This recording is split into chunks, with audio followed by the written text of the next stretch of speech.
Hey there guys, and welcome back to another reaction video, obviously, cause why not? Anyway, today we'll be reacting to Shadow Spider, or also SCP-538.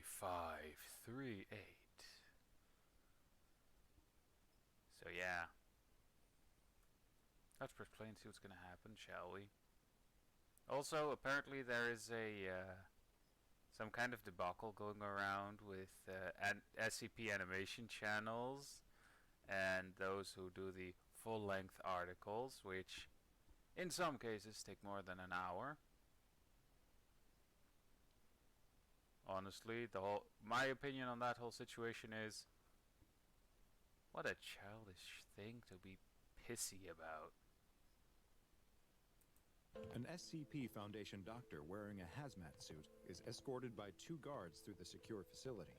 They stop in front of a large, sealed door, and one of the guards scans his security card. There's an audible hiss as the door slides open. The doctor nervously looks to the guard, who motions him inside. Get in. They certainly won't be joining him. Yeah, no shit, they're not nuts. A small airlock, and the door snaps shut.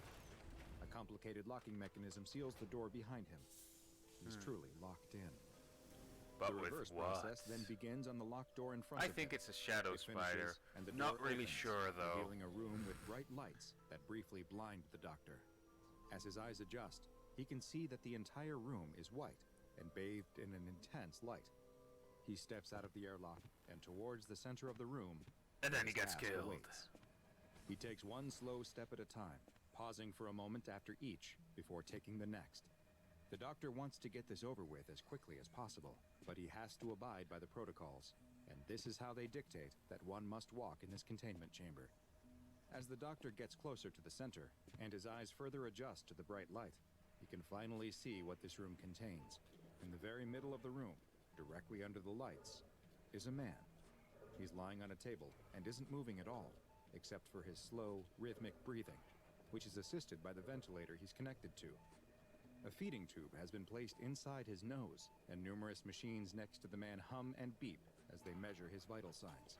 The doctor he's continues in a coma, to take one isn't he? slow step after another, and eventually, after what feels like an eternity, he reaches the middle of the room. The lights above the man are angled to create large, dark shadows coming off of him, and now the doctor is finally close enough to make out what he was warned about in his briefings. Even though the man is completely still, the shadows are moving. Scurrying on the edges of the man's shadow are what look to be spiders, and big ones too, roughly 3 inches across. Neat. But the doctor can't see any actual spiders on the man. Only the shadows of these massive arachnids are visible as they move back and forth along the man's shadow. The doctor is growing increasingly nervous. He can feel the sweat dripping down the inside of his hazmat Yeah, suit, he's not but a he tries to professional. tell himself it's just a result of the bright lights beating down on him. The doctor reaches the machines measuring the man's vital signs and jots down their readings, marking down that the man's medically induced coma appears stable. He's continually distracted from his work, though, by the movement of the spiders. One suddenly They're jumps cute, from though. one part of the man's shadow to another, startling the doctor and causing him to jump back. The spiders abruptly stop moving, and even though he can't see their eyes, he has the feeling that they are looking right at him. The doctor is frozen with fear, staring right back at the spiders. So he has arachnophobia. They go back to their previous behavior and start crawling along the edge of the comatose man's shadows once more. The doctor continues to go down his checklist and audibly gulps. He's reached the final item, the one labeled physical exam.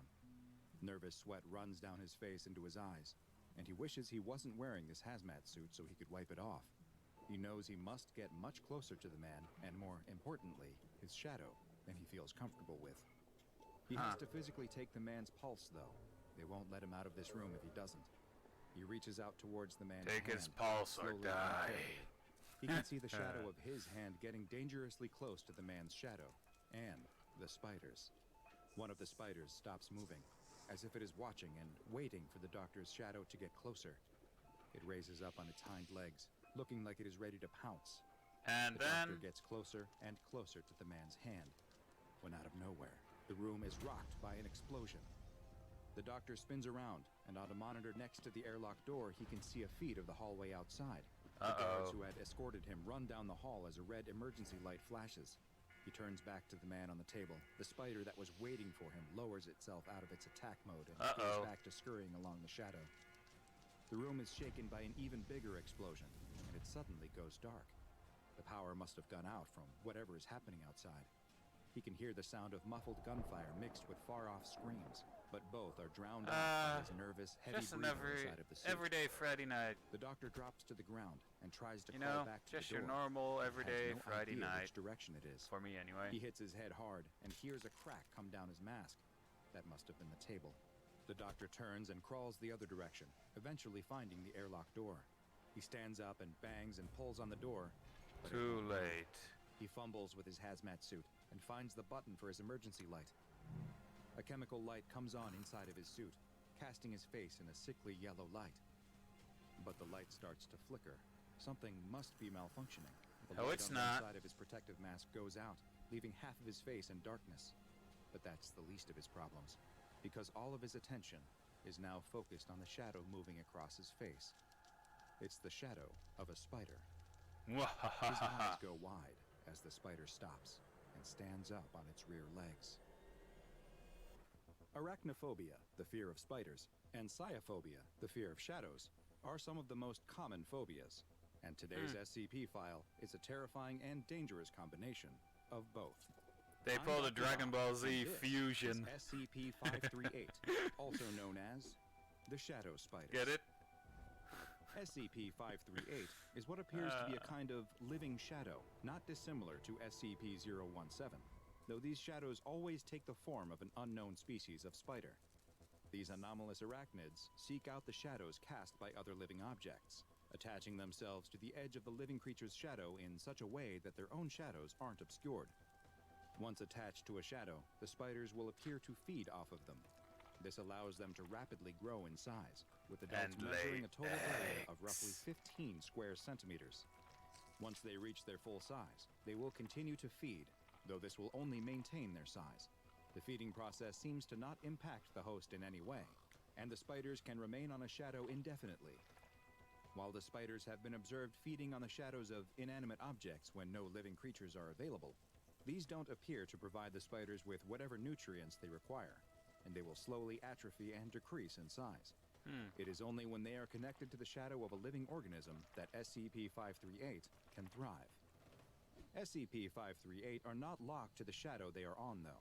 The spiders have shown the ability to move across areas to reach a new host, though they will decrease in size when not attached to a shadow, losing as much as 2 square centimeters of their size for every second that they aren't on a shadow. And should they be stranded in the open without a shadow to feed on, they will decrease in size until they disappear completely, at which point that individual instance of SCP-538 is considered to be terminated. The spiders normally avoid this fate thanks to their extremely fast movement, though, and fully grown instances have been measured moving up to 1 meter per second. While SCP-538 instances are usually quite benign, seeming content to simply live on the shadow of their host, they will attack if they are frightened, which is when the real danger presented by these anomalous arachnids comes to light. If the spiders are agitated, usually from the result of a rapid movement by its host, the spider will bite the organism's shadow before attempting to flee. Once bitten, the unlucky individual will progress through 5 distinct stages, all of which take place over the course of roughly 1 hour. During the first, the subject will report pain in the area of their body that corresponds to the part of their shadow that was bitten, but no puncture wounds or other marks will be visible in this location. Minor psychological effects have been reported in this stage, mostly consisting of an increase in irritability and the tendency for the bitten subject to lash out at those around them. Ad. The second stage occurs 10 to Fucking 15 ads. minutes after being bitten. The subject will begin sweating, despite reporting that they feel cold, while their skin will become red and warm to the touch. 25 to 30 minutes after the bite, the third stage will begin. At this point, the psychological effects become very noticeable, with the subject becoming violent and attempting to attack any person nearby. Their speech will be slurred, and they may show signs of impairment to their motor skills. The fourth stage begins at the 40 to 45-minute mark. And at this point, the subject's skin color will go from being red to a pale white as their core temperature drops 5 to 8 degrees Celsius. Their psychological state will alter once again. and they will go from being extremely aggressive to overly apologetic, blaming their previous behavior on the fact that they weren't feeling well and weren't acting like themselves. After offering their apologies, they will then request their leave from the area and attempt to retreat to a darkened area. The fifth and final stage happens 55 to 60 minutes after the bite, at which point the subject faces a grisly end to the entire ordeal. Their entire body will rapidly dissolve into a translucent liquid, while at the exact same time, their shadow will disintegrate into numerous smaller instances of SCP-538. Huh. The spider offspring measure just 4 centimeters across, and the new instances will immediately begin seeking out shadows of their own that they can attach to and feed off of. There is currently no known cure for being bitten by an SCP-538 instance, and even death will not halt the process. Instead, should the subject expire while in the earlier stages of the condition, death will cause the final step to occur immediately. In a bit of good news, only bites to the area of an individual's shadow that correspond to a spot of bare skin seem to cause these effects. Even thin materials like cotton clothing appear to be enough to prevent the process from starting. The SCP Foundation has multiple instances of SCP-538 in containment, and they are kept in a white 15 by 15 by 3 meter room that is accessible only via an airlock. I would make it a triple airlock, focused on a table in the center of the room, where D-class personnel in a medically induced coma is kept in a stable state in order to serve as a feeding source for the SCP-538 specimens. No other sources of shade are allowed into the room, so that the D-class serves as the only source of shadows. Any personnel that enter the room, whether to repair a light source or to check on the condition of the D-class, are to wear sealed hazardous material suits equipped with oxygen tanks, and are advised that they must move slowly and deliberately in order to avoid agitating any instances of SCP-538. Initially, doctors sent to examine the D-class personnel were allowed to enter the room alone. However, following the events of Incident I-538-1, that protocol has been changed.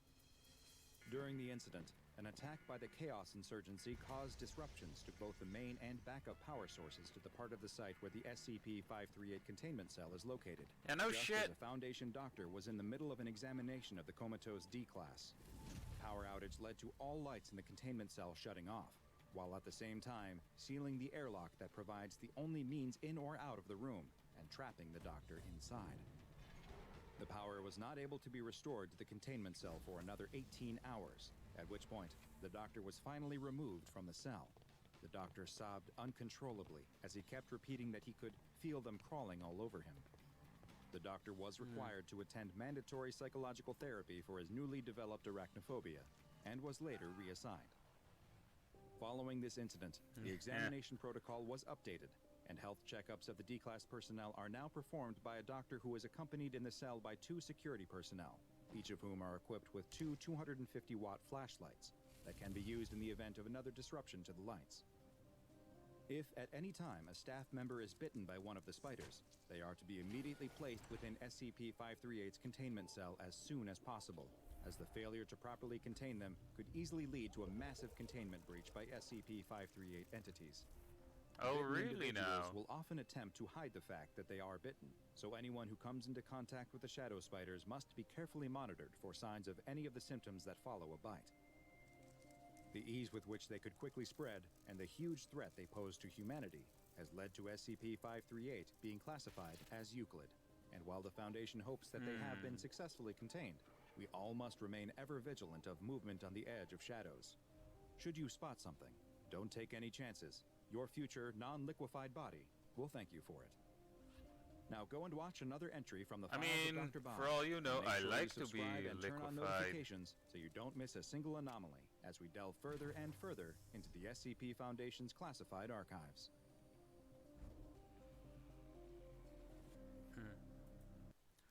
Well, anyway, I hope you enjoyed this video, and I'll see you guys in the next video of whatever I'll be making.